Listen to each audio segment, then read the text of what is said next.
जय ओम विष्णुपाद परमहंस परिव्राजकाचार्य अष्टोत्तर शत श्री श्रीमद अभय चरणारविंद भक्ति वेदांत स्वामी श्रील प्रभुपाद की जय। श्रीमद् भागवतम की जय। हरे कृष्णा। नमो ओम विष्णुपादाय कृष्ण पृष्ठाय भूतले श्रीमते भक्ति विकास स्वामी निति नामने। नमो ओम विष्णुपादाय कृष्ण पृष्ठाय भूतले श्रीमते भक्ति वेदांत स्वामी निति नामने। नमस्ते सारस्वते देवे गौरवाणी प्रचारिणे निर्विशेष शून्यवादी पाश्चात्य देश तारिणे। ओम नमो भगवते वासुदेवाय। ओम नमो भगवते वासुदेवाय। ओम नमो भगवते वासुदेवाय। Reading from Srimad Bhagavatam, Canto 3, Chapter 2, titled Remembrance of Lord Krishna, Text 27. Parito vatsapairvatsams. Parito vatsapairvatsams. Charayan vyaharad vibhuhu. चारयन् व्यहरद् विभुः यमुनोपवने कूजद् यमुनोपवने कूजद् द्विजसङ्कुलिताङ्घ्रिपे द्विजसङ्कुलिताङ्घ्रिपे परितो वत्सपैर्वत्सांश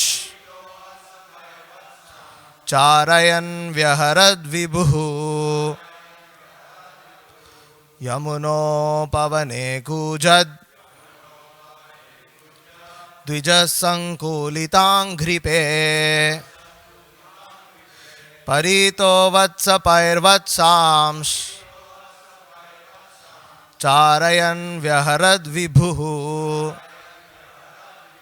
यमुनोपवने कूजद् द्विजसङ्कुलिताङ्घ्रिपे. Please repeat. Ito vatsapaiर्वत्सांस चारयन् व्यहरद् विभुः यमुनोपवने कूजद् द्विजसङ्कुलिताङ्घ्रिपे परितो वत्सपैर्वत्सांश चारयन् व्यहरद् विभुः यमुनोपवने कूजद् द्विजसङ्कुलिताङ्घ्रिपे परितो वत्सपैर्वत्सांश चारयन् व्यहरद् विभुः यमुनोपवने कूजद् द्विजसङ्कुलिताङ्घ्रिपे परितो वत्सपैर्वत्सांश चारयन् व्यहरद् विभुः यमुनोपवने कूजद् द्विजसङ्कुलिताङ्घ्रिपे. Mataji. Parito vatsapaiर्वत्सांस चारयन् व्यहरद् विभुः यमुनोपवने कूजद् द्विजसङ्कुलिताङ्घ्रिपे परितो वत्सपैर्वत्सांश चारयन् व्यहरद् विभुः यमुनोपवने कूजद् द्विजसङ्कुलिताङ्घ्रिपे. परितः surrounded by vatsapaihi cowherd boys, vatsan calves, charayan herding, tending, vyaharat enjoyed by traveling, vibhuhu the Almighty. Yamuna, the Yamuna River. Upavane, gardens on the shore. Kujat, vibrated by the voice. Dvija, the twice born birds. Sankulita, densely situated. Anghripe, in the trees. Translation purport by His Divine Grace A.C. Bhaktivedanta Swami Srila Prabhupada. Translation. In his childhood, the Almighty Lord was surrounded by cowherd boys and calves, and thus he traveled on the shore of the Yamuna River, through gardens densely covered with trees and filled with vibrations of chirping birds. Purport. Nanda Maharaj was a landholder for King Kamsa, but because by caste he was a Vaishya, a member of the mercantile and agricultural community, he maintained thousands of cows. It is the duty of the Vaishyas to give protection to the cows, just as the Kshatriyas are to give protection to the human beings. Because the Lord was a child, he was put in charge of the calves with his cowherd boyfriends. These cowherd boys were great rishis and yogis in their previous births, and after many such pious births, they gained the association of the Lord and could play with him on equal terms. Such cowherd boys never cared to know who Krishna was, but they played with him as a most intimate and lovable friend. They were so fond of the Lord at night that at night they would only think of the next morning when they would be able to meet the Lord and go together in the forest for cow herding. The forests on the shore of the Yamuna are all beautiful gardens full of trees of mango, jackfruit, apples, guava, oranges, grapes, berries, palm fruit, and so many other plants and fragrant flowers. And because the forest was on the bank of the Yamuna, naturally there were ducks, cranes, and peacocks on the branches of the trees. All these trees and birds and beasts were pious living entities born in the transcendental abode of Vrindavan just to give pleasure to the Lord and his eternal associates, the cowherd boys. While playing like a small child with his associates, the Lord killed many demons, including Aghasura, Bakasura, Pralambasura, and Gardabhasura. Although he appeared at Vrindavan just as a boy, he was actually like the covered flames of a fire. As a small particle of fire can kindle a great fire with fuel, so the Lord killed all these great demons, beginning from his babyhood in the house of Nanda Maharaj. The land of Vrindavan, the Lord's childhood playground, still remains today, and anyone who visits these places enjoys the same transcendental bliss, although the Lord is not physically visible to our imperfect eyes. Lord Chaitanya recommended this land of the Lord as identical with the Lord and therefore worshipable by the devotees. This instruction is taken up especially by the followers of Lord Chaitanya known as the Gaudiya Vaishnavas. And because the land is identical with the Lord, devotees like Uddhava and Vidura visited these places 5,000 years ago in order to have direct contact with the Lord, visible or not visible. Thousands of devotees of the Lord are still wandering in these sacred places of Vrindavan, and all of them are preparing themselves to go back home, back to Godhead. Om Ajnana Timirandhasya Jnananjana Shalakaya Chakshurun Militam Yena Tasmai Shri Gurave Namaha Shri Chaitanya Manobhishtam Stapitam Yena Bhutale Swayam Rupa Kadamahyam Dadati Swapadantikam Vandeham Shri Guru Shri Yuta Kamalam Shri Gurun Vaishnavamscha Shri Rupam Sagarjatam Sahagana Raghunatan Vitam Tam Sajivam Sadvaitam Savadhutam Parijana Sahitam Krishna Chaitanya Devam Shri Radha Krishna Padan Sahagana Lalitha Shri Vishakhan Vitamscha.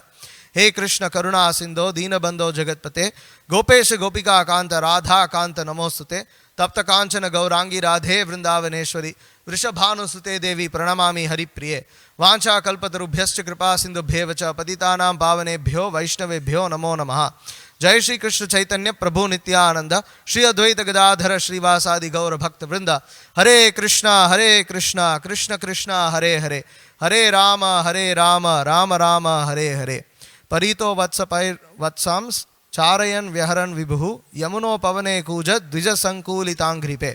In his childhood, the Almighty Lord was surrounded by cowherd boys and calves, and thus he traveled on the shore of the Yamuna River through gardens densely covered with trees and filled with vibrations of chirping birds.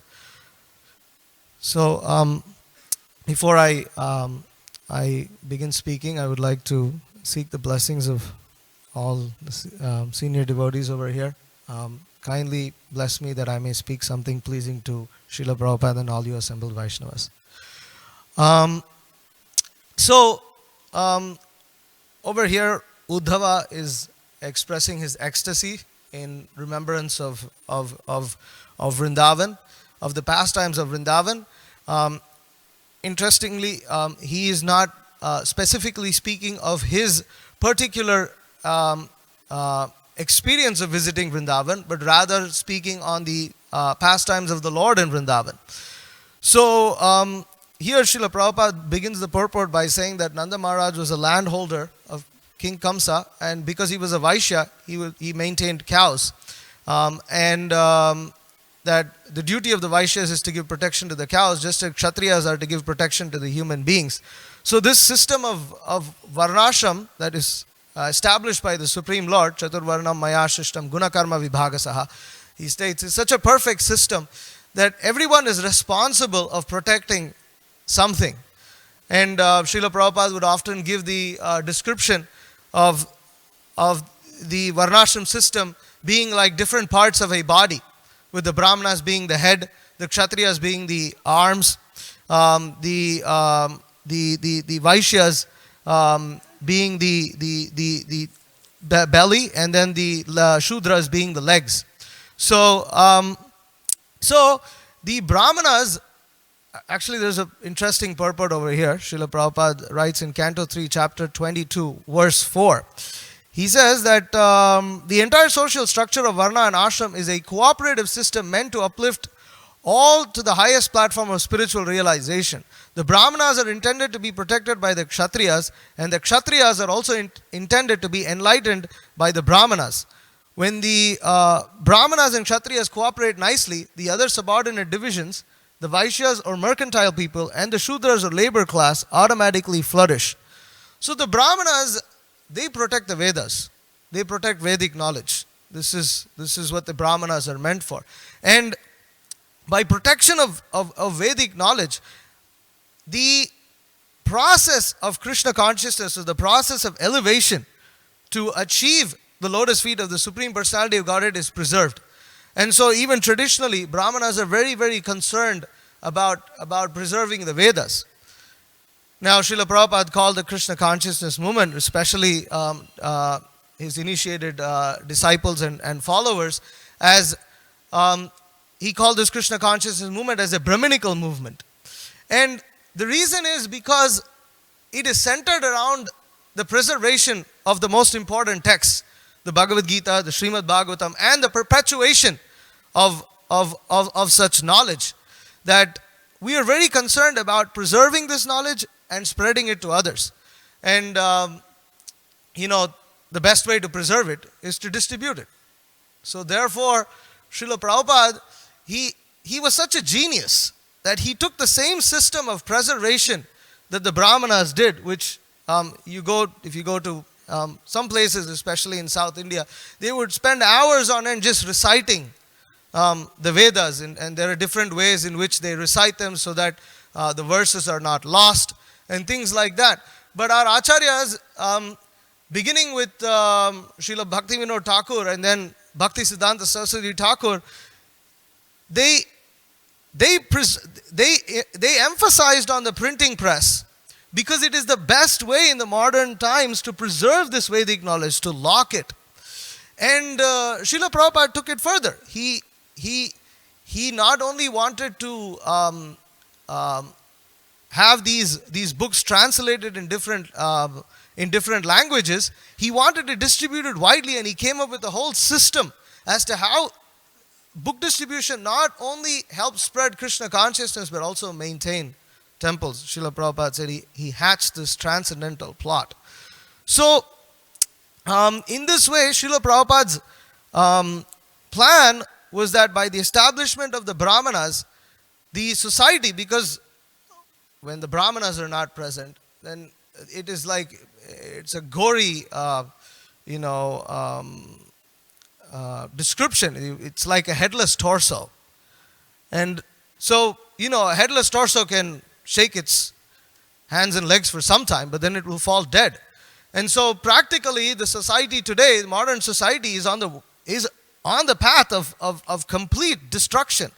And so Srila Prabhupada, he established the Brahminical class primarily through the distribution of his books, through the preservation and distribution of his books as the method of reforming the society. Then, gradually the rest of the whole system of social order will be established, at least social sanity will be established. So, here we see that Uddhava, he was sent by Krishna to Vrindavan, and I have a Prabhupada states here in the Krishna book that Uddhava, this is in the chapter Uddhava visits Vrindavan. Uddhava is described as the most exalted personality in the Vishnu dynasty, being almost equal to Krishna. He was a great friend of Krishna's, and being a direct student of Brihaspati, the teacher and priest of the heavenly planets, he was very intelligent and sharp in decision. Intellectually, he was highly qualified. Krishna, being his very loving friend, wanted to send him to Vrindavan just to study the highly elevated ecstatic devotional service practiced there. Even if one is highly elevated in material education and is even the disciple of Brihaspati, he still has to learn from the gopis and other residents of Vrindavan how to love Krishna to the highest degree. This was Krishna's special favor to Uddhava, to send him to Vrindavan with a message for the residents there, which was meant to pacify them.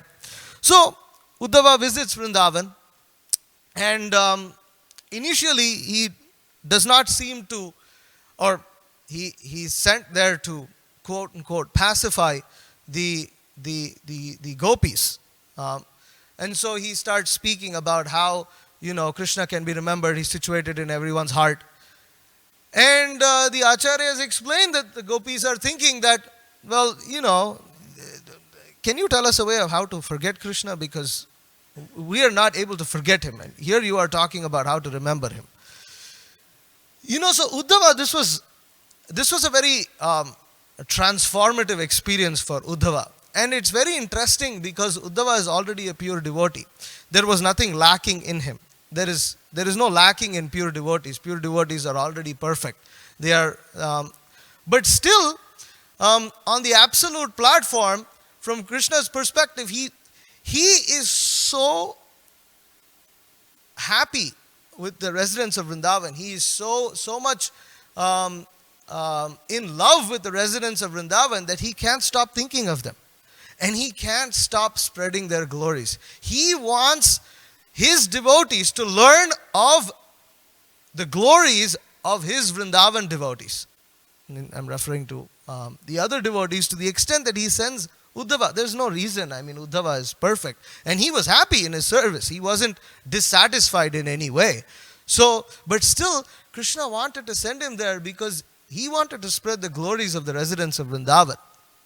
And so Krishna likes the residents of Vrindavan so much that he would speak of the pastimes of Vrindavan, of his remembrances of the qualities of the gopis and of the situation in Vrindavan when he's sleeping at night, and this would disturb his queens.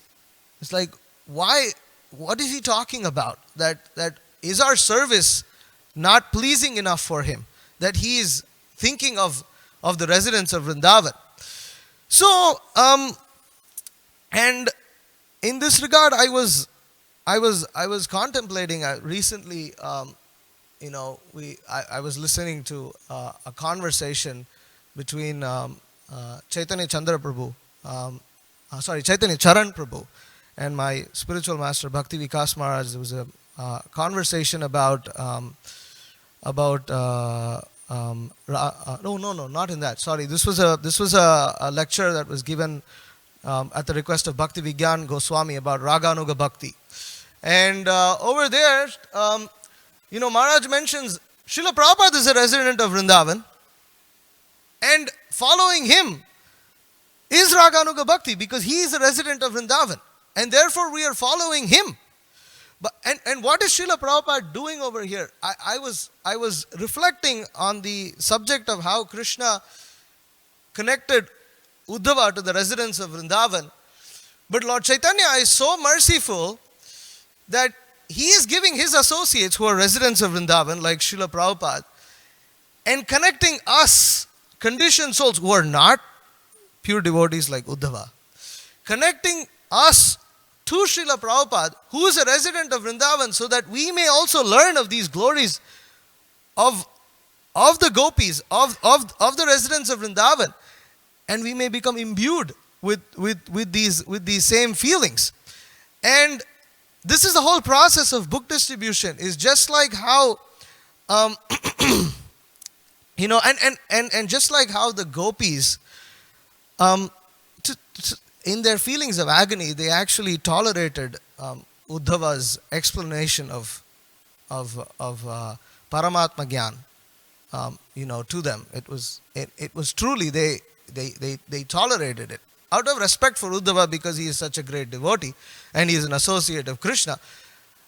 I was thinking, in the same way, Srila Prabhupada, in the same mood of Vrajavasis, he tolerated our so many anarthas. I mean, so devotees who came to Srila Prabhupada, they did so many crazy things, so many ridiculous things. But he tolerated all of that so that he could give the association of the Vrajavasis.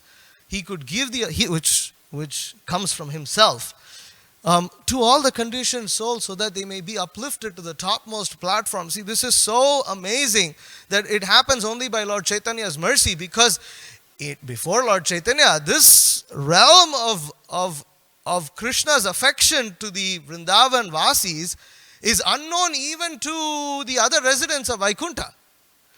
But here we have an Acharya like Srila Prabhupada, who comes and gives that in the most inconceivable manner. For instance, by establishing a Govinda's restaurant. I mean, you would not think of this, but it's such a brilliant idea. It's such a brilliant idea. The whole idea of how Srila Prabhupada wanted his followers, of how he came up with so many schemes to spread Krishna consciousness, to connect them with our Guru Parampara, our Guru Varga are residents of Vrindavan. They're residents of Vrindavan. By connecting with them, you see, and so Krishna's purpose of sending Uddhava was achieved. It was achieved because Uddhava is describing all these Vrindavan pastimes now. He's describing, he's glorifying the Vrajavasis, he's crying in ecstasy. The Vrajavasis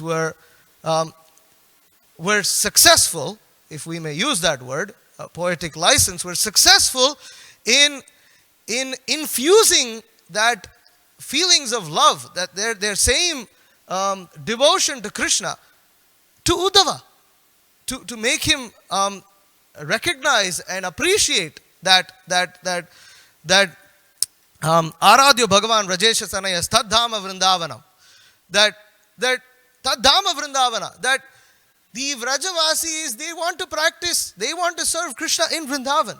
They are not interested in serving him in other places. They visited Kurukshetra. They could have served Krishna there, but no. What is this? They're looking at Krishna and thinking, what is this? All this royal entourage, army, and this and that, and therefore they pull Krishna back. This is the whole Rath Yatra festival. They want to pull him back to Vrindavan. And so the Vrindavan Vasis, they're always victorious, because their feelings of affection Krishna can never refuse. He's unable to refuse their feelings of affection. He's unable to refuse their feelings of devotion. So they're always successful in giving their association. And so I was reflecting on the same point that Mahotsav Prabhu made yesterday in class, that Srila Prabhupada is always victorious. So Srila Prabhupada's plans of spreading Krishna consciousness is always victorious. It is ever victorious. Param Vijayate Sri Krishna Sankirtana. Param Vijayate. The Vrindavan Vasis cannot be defeated. the Vrajavasis cannot be defeated. Their love to Krishna is unmatched. Srila Prabhupada's love to Krishna is unmatched. It is unparalleled. And therefore, his techniques of spreading Krishna consciousness are always victorious if we follow them. If we follow them, if we take it up, if we take it upon ourselves and do it. Recently Keshav Bharati Maharaj, I don't remember exactly where, but he was glorifying, book distribution, and he also mentioned Mahotsav Prabhu's book distribution. And in that, he mentioned some people are saying that, we're distributing all these books. Where are the devotees? Maharaj says that, the devotees will come. The devotees will come. This is here we are. Therefore these books are given to us.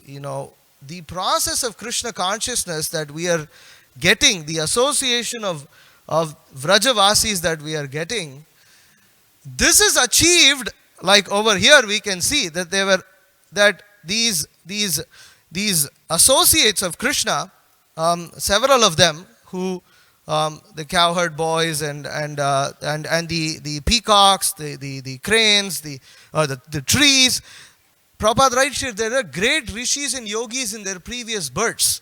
That's how they got association of the eternal associates of Krishna. Because in the pastimes of Krishna and Bhauma Leela, when he is present, there are the eternal associates of Krishna, and then there are those who have become qualified to participate in that association, and they have taken birth. And we see that, in the Ramayana, we see how the rishis in the forest, they become attracted to Lord Ramachandra. But Lord Ramachandra says, no, I have only one wife in this incarnation. Next time. So then they come. And Srila Prabhupada describes this in the Krishna book. They take birth as gopis, and then they associate with the other eternal associates of gopis, become their servants, and then associate. So what is a several lifetime process has been compressed by Lord Chaitanya's mercy into a span of some years just. And therefore, and this is the thing, and it's not even that we have to think that, we'll distribute books and then maybe, four generations later devotees will come. It's not like that. Devotees are coming right now. Right now. We have this experience in Atlanta. People come. We were very surprised, when to see the effect. People come. They come again and again and again. And when we just express our conviction, our faith in Srila Prabhupada, and this is required. This is why we're reading all these things. We're reading all these things to be able to develop strong faith in Srila Prabhupada. And what does it mean, strong faith? Strong faith in the spiritual master means strong faith in his instructions. And his instructions is to spread Krishna consciousness. And he's already given, it's already worked out. All we have to do is just follow it. But when we follow it, we have to have the faith that it will work. And it doesn't take very much, but what it takes is it takes some desire. It takes some desire to spread Krishna consciousness. But we have to understand, association with Srila Prabhupada's books, which are non-different from him, is ever victorious. It is ever victorious. We have to kind of understand or try to, it's difficult to understand, but attempt to serve Srila Prabhupada, to glorify him by trying to understand his instructions. Like when he says, even if they receive a book, even if they touch it, even if they open one page, they're benefited. They're benefited. So this is Lord Chaitanya's mercy. This is inconceivable even to the other residents of the spiritual worlds, And so, who is Srila Prabhupada is a resident of Vrindavan. He took so much pain. Yesterday we had the good fortune of visiting Srila Prabhupada's quarters and seeing all these, old books the books that he used to translate. And there's the grammar book of Panini's, grammar book. I mean, Srila Prabhupada took so much effort to present this knowledge to us out of his love and devotion. And to be upstarts to think that, we can learn some little grammar and then comment on Srila Prabhupada or try to change what he has given and this and that is complete. It's rascaldom to a degree that sometimes you don't know what words to use to describe that degraded mentality. Because Srila Prabhupada spent years in Vrindavan. I mean, first of all, he's an eternal associate of the Supreme Lord. He appeared in a family of devotees.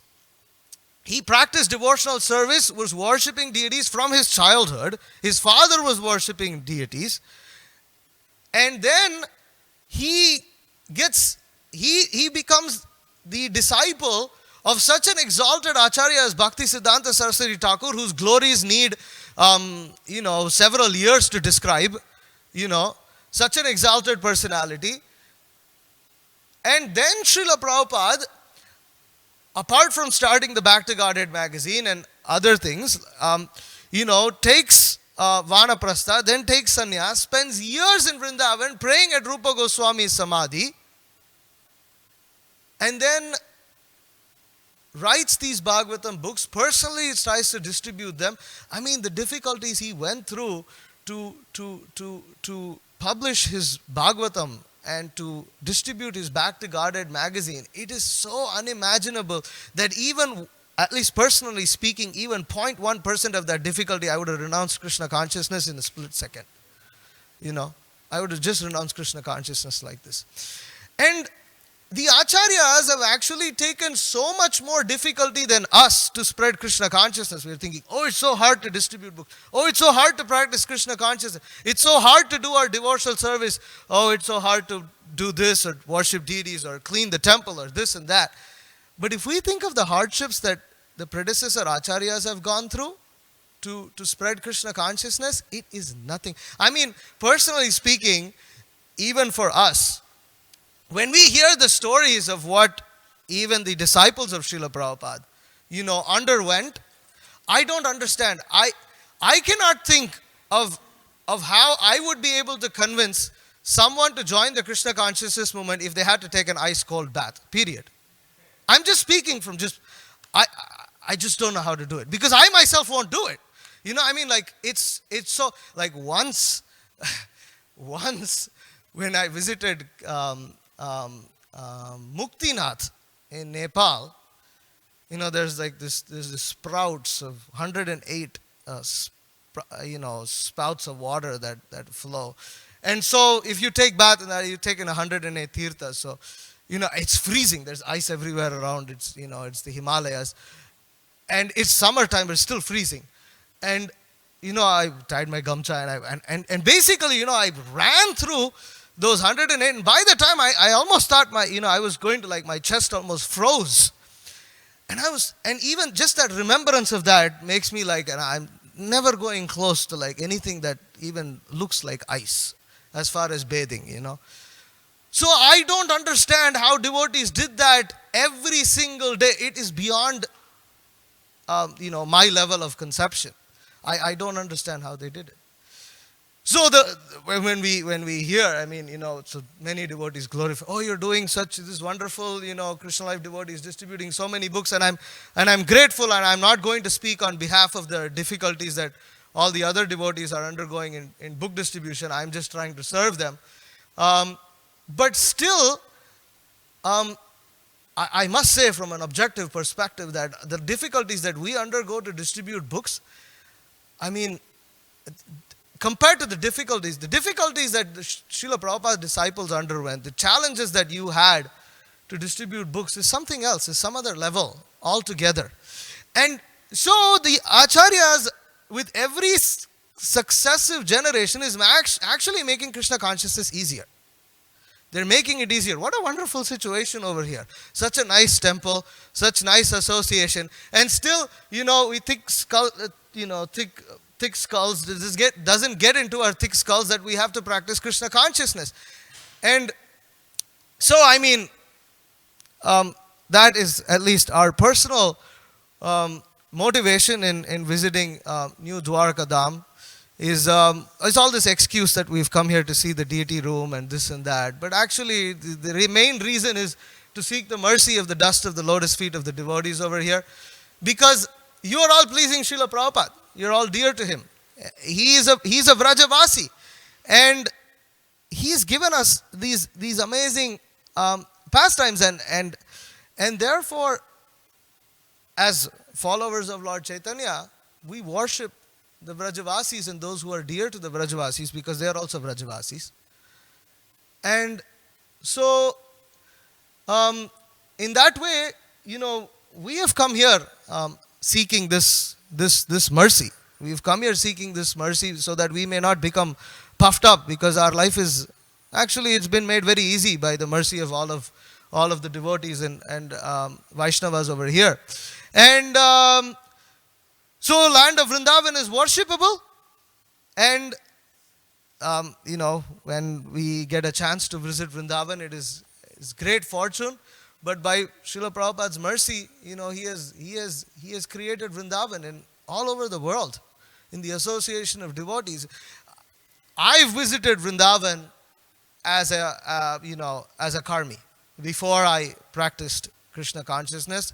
I had the good fortune, and no minimizing of that good fortune of visiting the holy Dham. Definitely some of that mercy kicked in, which is why I'm chanting Hare Krishna right now.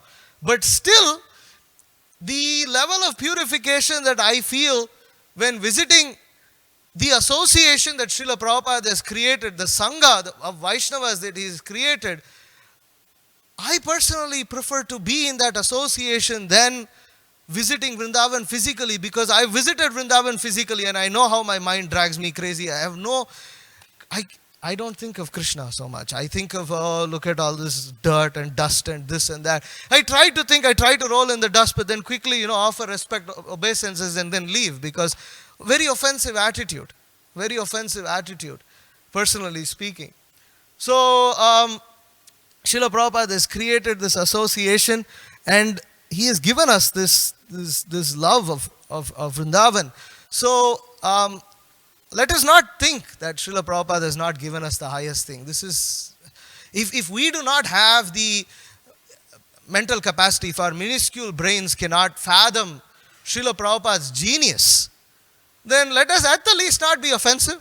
Let us at the least, be patient, and be respectful of the fact that, read these, let us try to read these. There's so many memories of Srila Prabhupada, and just understand what a great personality he is, that we are nobody to judge him.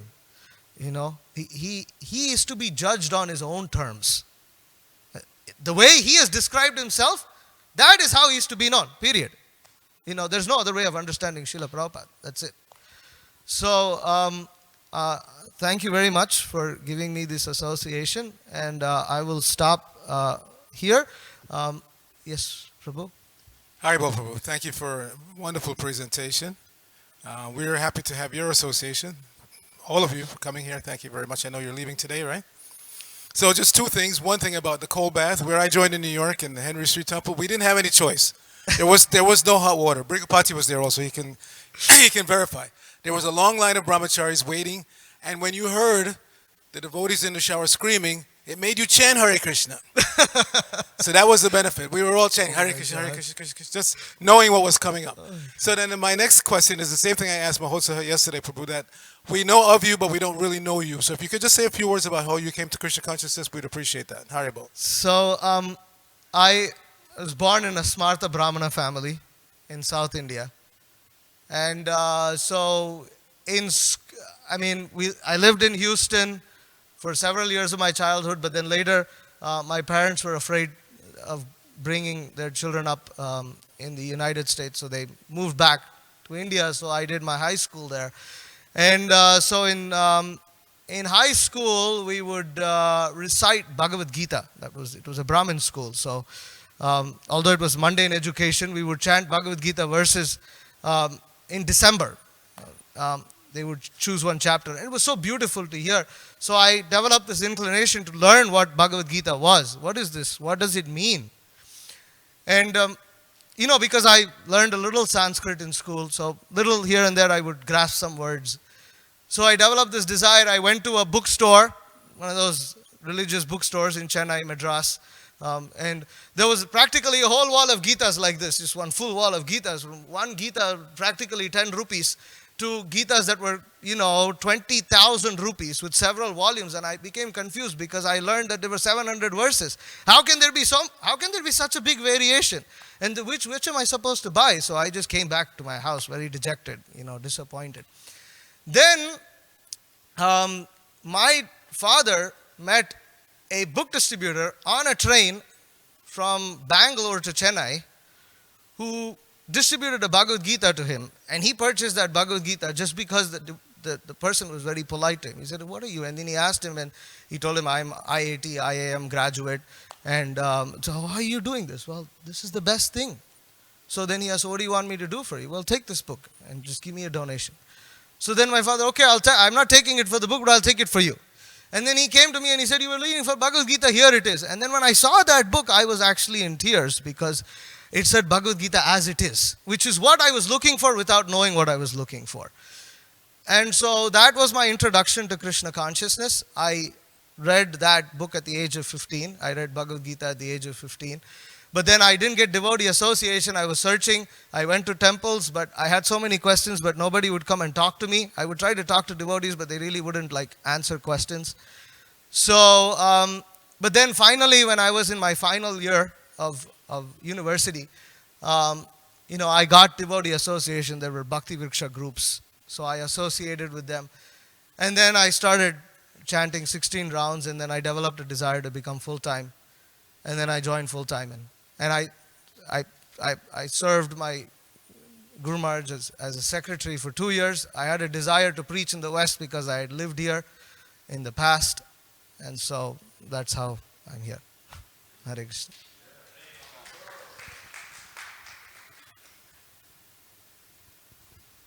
Hare Krishna. Prabhu, I just want to add on something to what Archita said about the showers in the 340 West 55th Street. We didn't even have shower heads. They used to call it the laser. Laser, oh my God. The freezing cold water came out of a pipe. So, but I have a confession to make. I was thinking, who is this Vishnu-citta? How could he be the temple president for Mahotsa, who is so fired up and distributing so many books? But now I understand. Thank you for that amazing, beautiful, wonderful class. That was really, thank you. That was awesome. So I do have a question. In the word-for-word translation, Prabhupada translated some words, I didn't catch what they were, as twice-born birds. Twice-born birds. Right. And then in the purport, he mentioned something about the pious birds or the pious living entities. Right. He says these cowherd boys were great rishis and yogis in their previous birth. And then he says all these trees, birds, and beasts were pious living entities born in the transcendental realm of Vrindavan. Yeah, so you touched upon that, and you explained that's the case. Because normally you think of birds as not as a pious birth. It's right. It's lower than human birth. It's impious. Yeah. You kind of explained it, that this is special. So my question is that do you think that phenomena is still going on today? That special living entities are taking birth, have taken birth in the Krishna consciousness movement, and are still coming and taking birth in the Krishna consciousness movement? There's that expression, you can't judge a book by its cover. So do you think that's still going on today, that Krishna is placing special living entities, bringing into the Krishna conscious movement for his purposes?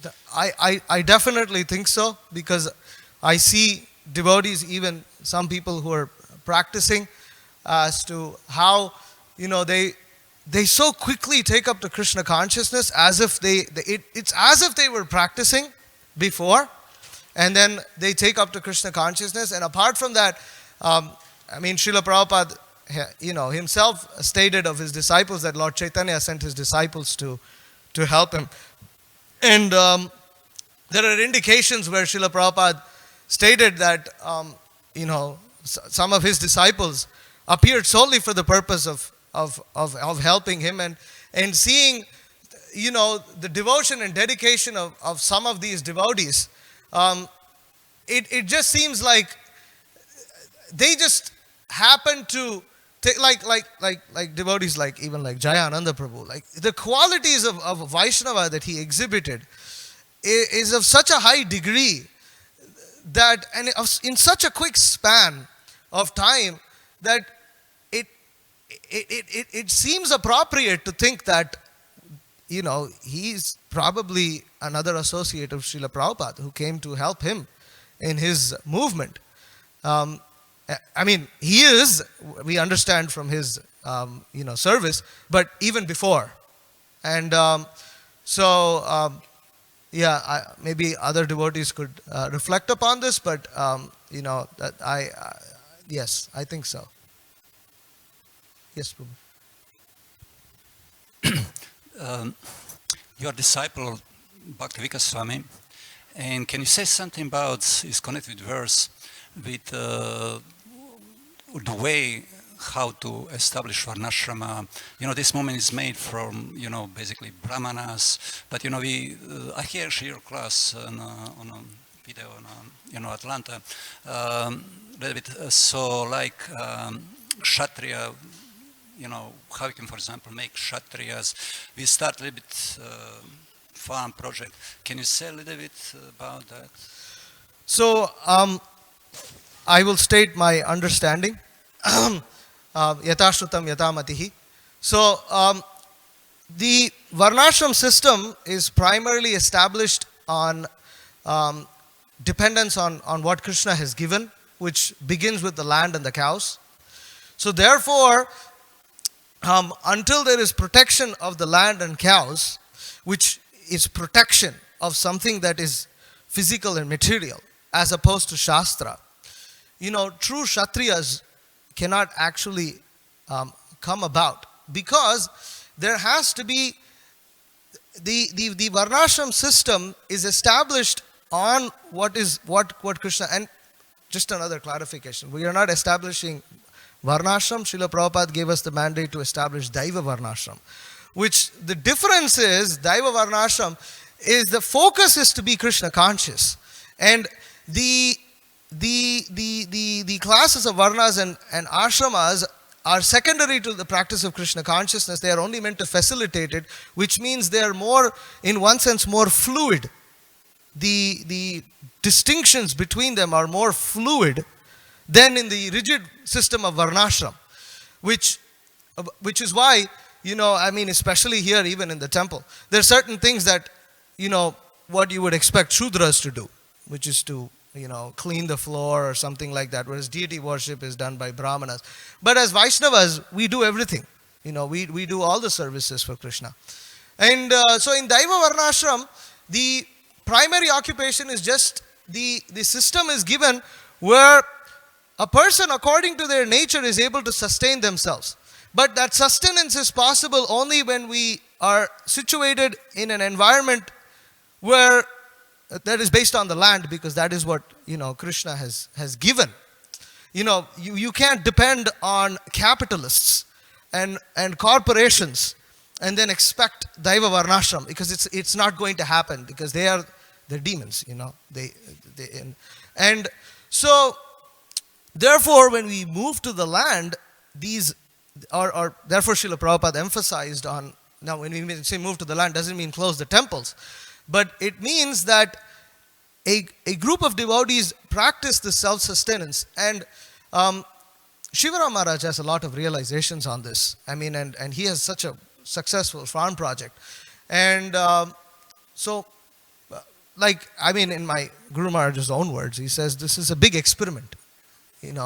Because Srila Prabhupada, in his physical manifest presence, he showed us how to establish a temple, how to run a temple, how to distribute books, how to do all these things.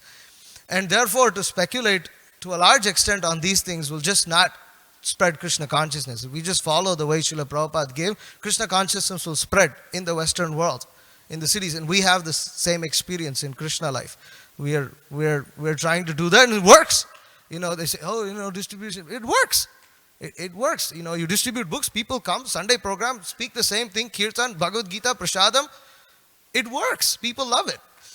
But the 50% that Srila Prabhupada mentioned of Varnashram, he largely left that for us to figure it out, And so there's a lot to learn.